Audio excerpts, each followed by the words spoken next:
EZ3 Sport Productions. I'm your host, Suttles. And before we get started, if you're new to the channel, go ahead and hit that sub button. Make sure you click that like button. YouTube always likes it. And be sure to leave your comments in the comment section. I want to hear what you got to think about this next subject. So without further ado, let's get it.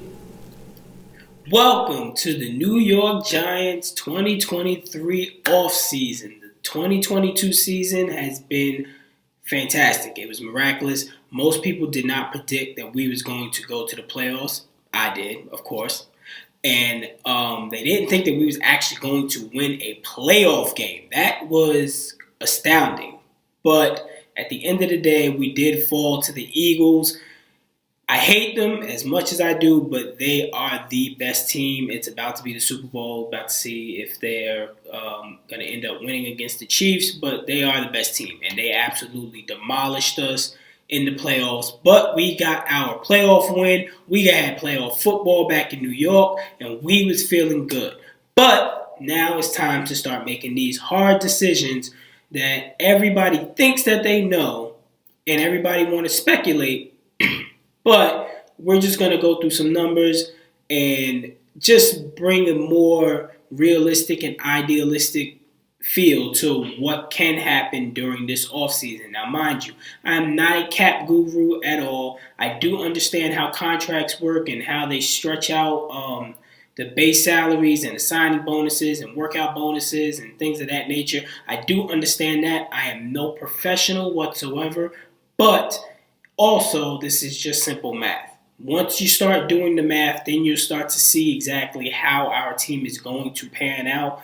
And at the end, I'm going to give my reasoning for everything that I did. But also, I'm going to hit the Giants community just with a dose of reality, which you're going to have to expect going into next season.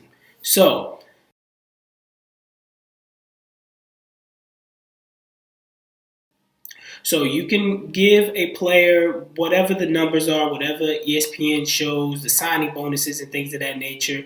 You can really manipulate the cap by backloading the contract. So, for example, Leonard Williams. Last year, 2022, Leonard Williams' base salary was only $1.1 million, while his signing bonus, when Dave Gettleman signed him, he just stretched it out over the 4-year period. So for that year, it was $7.5. So last year, in 2022, Leo only had about $8.5, $9 million cap hit for the team. Now, on to this year. Everything Dave Gettleman had done had backloaded all the way to this year. So now Leonard Williams is due all the money. His base salary is $18 million. His signing bonus money still stretched out throughout the contract is $7.5, and he also gets a $2.9 restructuring bonus, which, because he wanted to restructure the contract, they also pay him for that. So overall, he's going to count $32 million against 2023's cap hit just for backloading the contracts. You can do so, and it's going to be very important because that's what you're going to see me do a little structuring with one of our players, but it can get you into a world of trouble because last year we didn't have any money, and literally Joe Schoen only had around $3 million for in-season moves. That's why you didn't see any trades. That's why you seen us trade Kadarius Toney. That's why you seen us pick up more draft capital and things of that nature. It's because he didn't have the capital to make the moves that he probably wanted to make, or what the fans wanted him to make. So now since we got a general understanding of what this salary cap is and how contracts are a little structured, let's start to get into the Giants 2023 offseason and see what we can do to make this team a little bit better. Now, mind you, this is everything that I would do personally as a Giants fan, watching the games, understanding these players, understanding a little bit of contracts. Now, we also have to be reminded when Joe Schoen and Daboll or whatever, when they step to any of these guys and they ask them to do certain things and take pay cuts, they can say no.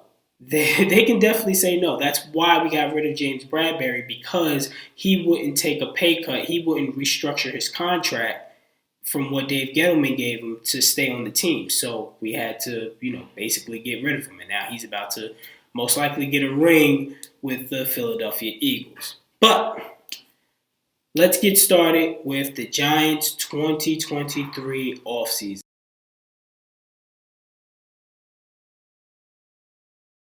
So let's get started with how much money we actually have through for the salary cap. We have the third highest, which is $44 million. We have $44 million to work with. So let's just get started with that. We are going to get started with the number one guy, Kenny Golladay. He's the main guy that we need to do something with during this offseason.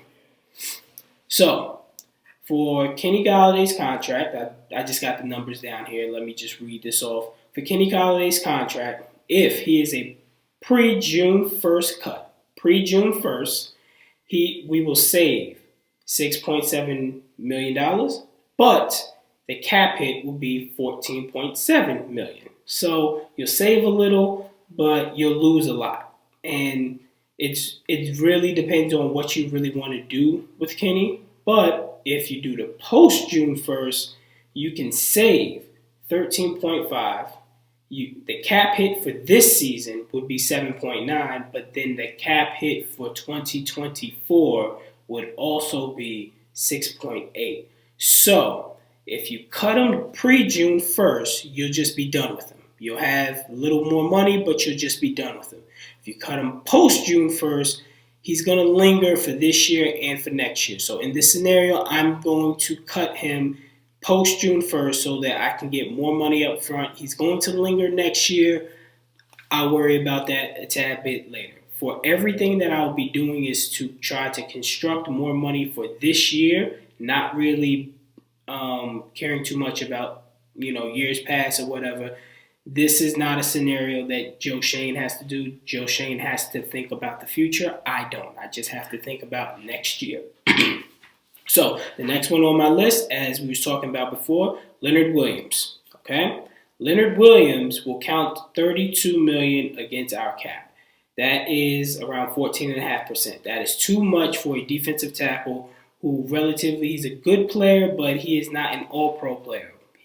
Dexter Lawrence outshowed him this season, even though Leo had that phenomenal season when he had 10.5 sacks, but that was his contract year. Ever since then, he's been nicked up. I've seen that he's gained a little weight. He put more emphasis on being that run stopper because he definitely plays a very big role. But I need to get that contract down.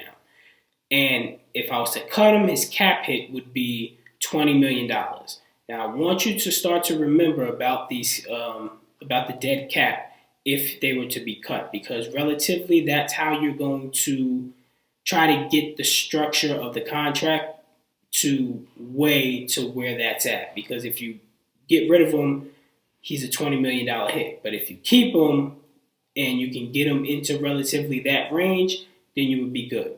So for this scenario, I'm going to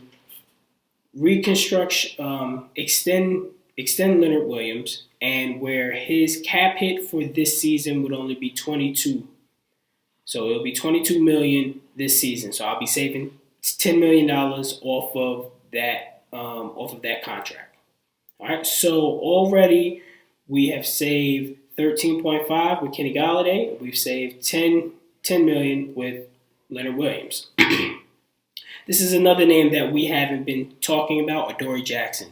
He has gotten his contract now. Adoree was literally only counting around 5.5, 6 million on our contract, on our cap for last season because everything was backloaded. And this is the year that it's time to pay. So he is due 19 million overall on our cap. I need to get that number down. His cap hit, if we was to cut him, would be 10 million.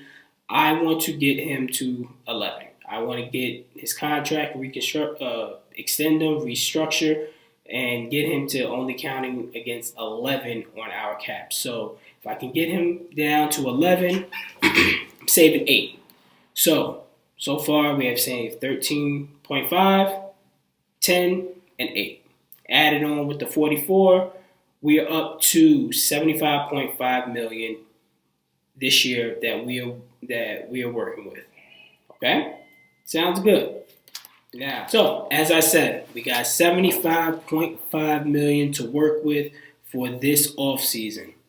Smart GM, fans really don't understand or realize this also comes out of your cap. So you got to set 10 million of that to the side for the draft. We have 11 picks. Got to set 10 million of that to the side for the draft. So get rid of that. You got to set another 10 to the side for in-season moves. Now, you may be asking, why do we need that for in-season moves? Let me tell you why. Because this past season, when everybody wanted and was clamoring for Joe Schoen to go out there and sign Odell Beckham or to trade for Jerry Jeudy, you still needed that capital to do that. But we didn't have that. Joe Schoen only had $2 million working from the trade deadline all the way to the end. And there were people getting injured left and right, meaning that you're going to have to bring people up off the practice squad, which means you're going to have to pay these people. So to literally go out there and sign and or take on another contract, because you just don't, when you trade somebody, you just don't take on their contract and they take on the other one. It's a bunch of percentages and things going on behind that trade. I mean, the Giants right now still have Kadarius Toney on their payroll, and yet he's in the Super Bowl with the Kansas City Chiefs. So, that's how that works. So you need 10 for the draft, you need another 10 for in-season moves, and you need at least 5 for practice squad.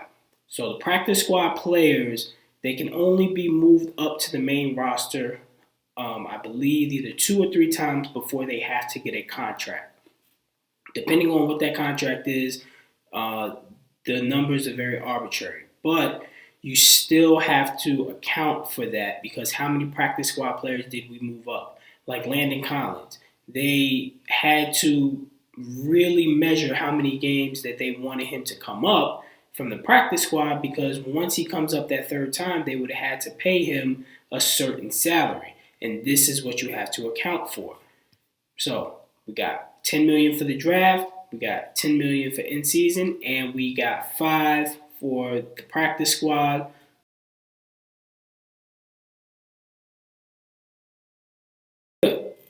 Now, it's the big fish. We already know who it is. Daniel Jones.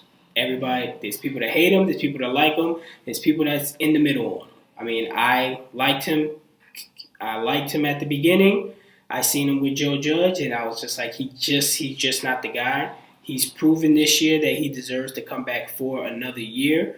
But the issue is he's in the right place at the right time, because he's not an elite quarterback. He played close to the top 10. He's in the range of, I would say, 9 to 14 when you're ranking quarterbacks. He's played like that. He's just in the middle of where the contracts have been made with Josh Allen and Patrick Mahomes and all those guys.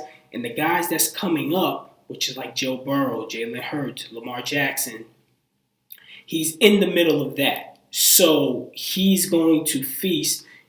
You may not like it, but at the end of the day, this is how these contracts and this is how the market is going up on quarterbacks. It doesn't matter if they're great, don't matter if they're good, don't matter if they're bad.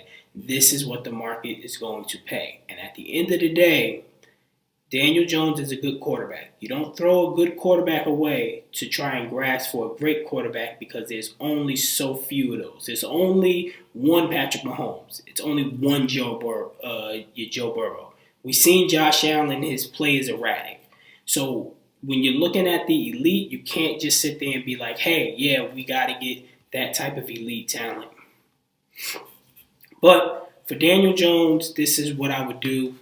I would say to give him a 4-year, $160 million contract with $120 of it guaranteed. And it's a $60 million signing bonus. Now, you'll be like, oh, the average is out to 40 million a year. We can't really afford that. Understandable.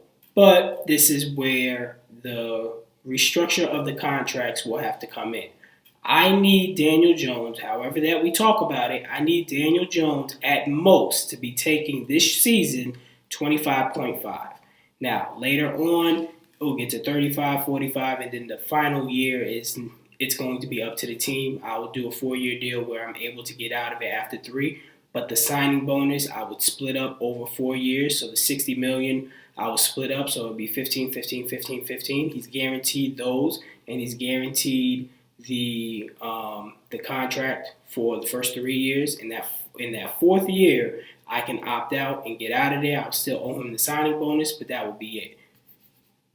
But I think that this would be a good deal. Overall, you're looking at it 40, but you got to bite the bullet. And this is why I'm saying this. We don't want to end up like the 2 teams in our division that have seen them go through this. First one, Kirk Cousins with Washington.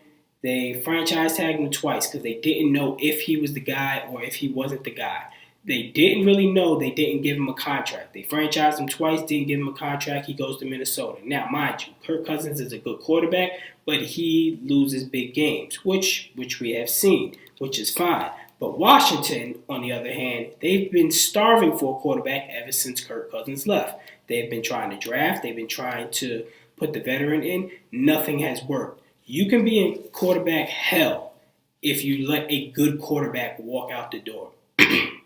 How would Washington's team be right now if they had Kirk Cousins with Terry McLaurin and Brian Robinson and that defense? We don't know. But at the end of the day, they let a good quarterback go and they have no answer at quarterback. Or you don't want to be like the other team, the Dallas Cowboys. They didn't want to bite the bullet when they needed to pay Dak. They could have paid Dak around what Jimmy Garoppolo was making, around 25 to 27 million. Jerry felt that he wasn't worth that, so he franchise tagged him. And he franchise tagged him again. And then by that time, Dak had made his worth up so much that now Dak is making $40 million. And he had got a $50 million signing bonus, and now that's a detriment to their cap because he's not a $40 million quarterback. But if you would have signed him on a 5-year deal on an average of 32, 35, it would be looking real good. The point is this: when you're signing a quarterback, go ahead and bite the bullet early. Because in a year or 2 years, you're going to look back at that contract and you're going to be saying, that is a damn good contract. San Francisco bit the bullet. They paid Jimmy Garoppolo. Everyone said that it was too much. I believe he was making like 27 at the time. It was way too much. He got injured, and then the very next year they made it to the Super Bowl, and they was like, "Oh, they're only paying Jimmy $27 million. This is why that they can go to the Super Bowl because they bit the bullet early. You got to get your quarterback on. It seems like it's harsh, $40 million at this time, but it's not per year. We're breaking it up, but at the end of the day, putting Daniel Jones onto this and believing that he would take this simply because he's 25 years old, he'll be able to get another bite at the apple before he gets 30. $40 million a year, that's what it's going to be going for just above average quarterback anyway.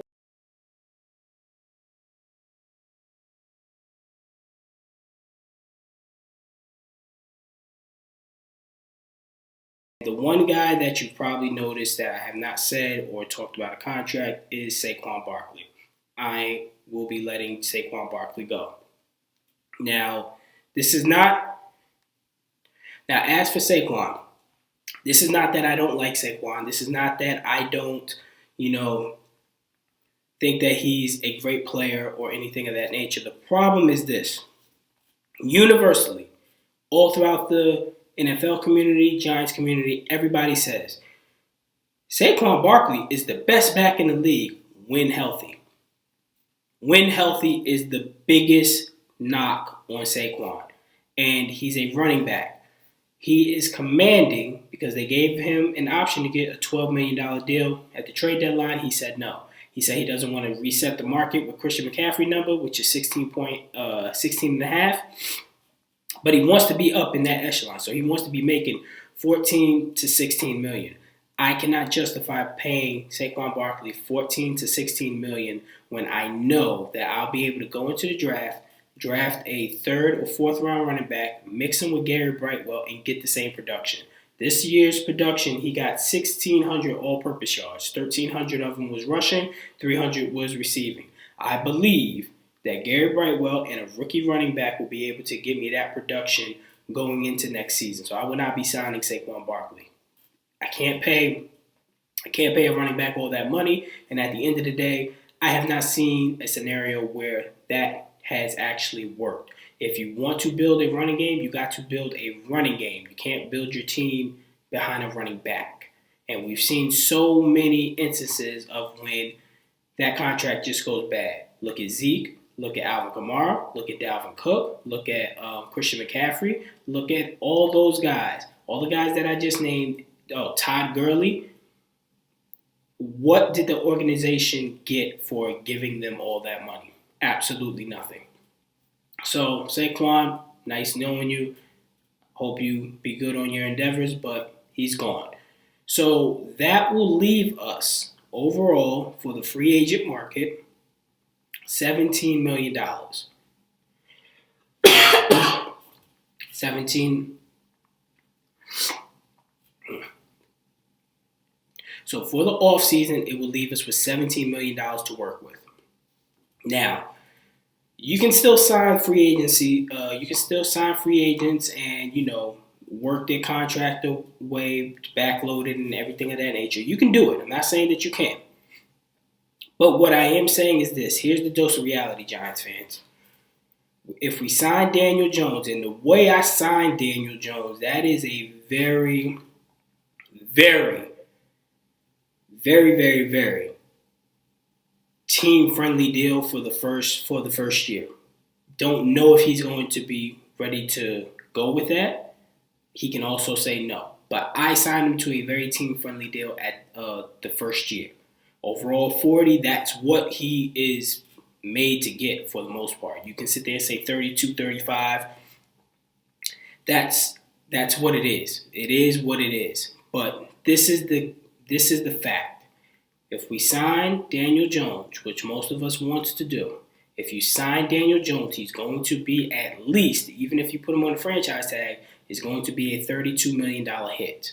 And in my scenario, it was less than that for this season. So let's just go with my scenario. The reality is, going into next season, you are not going to be seeing the weapons that everybody wants Daniel Jones to have.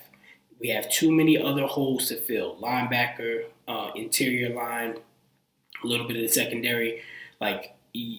Weapons for Daniel Jones will not be coming until probably the prior year, or if they just draft somebody extremely dynamic. But that is going to be the reality of this. If he signs, this is what we're going to be looking at. We're going to be looking at him throwing to Isaiah Hodgins. We're going to be looking at him throwing to, Richie James and these guys. That's who you're going to be looking at him throwing at. And, everybody was just so dead on, like, oh, man, he's going to get some weapons. It's not that easy. So I'm not a professional. Joe Schoen will probably work his magic. He may want to backload a whole bunch of contracts and try to compete with the Eagles and Cowboys right now. Or he may stay the course and just keep it moving like that. But overall, this is the math.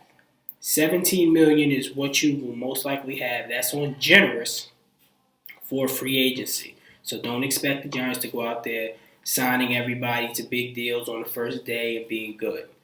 Don't expect big-time wide receivers coming here because you're going to either have to trade for them, which a lot of it is Brandon Ayuk and T. Higgins because they're on very good teams and they're still on their rookie contracts to try to trade for them.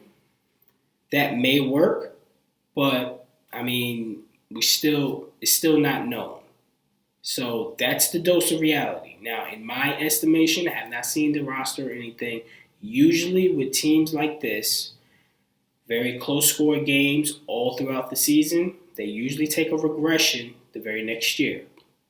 We'll see what the roster is, But usually they take a regression, especially since it's our quarterback going on to his contract. That's why they always say try to win the Super Bowl in your quarterback's rookie contract, because you're not paying him anything and you can build the team around him. But the regimes that was here just totally messed up on that. So we got a new regime here, smart money. I believe that they're going to do what's going to be good for the team.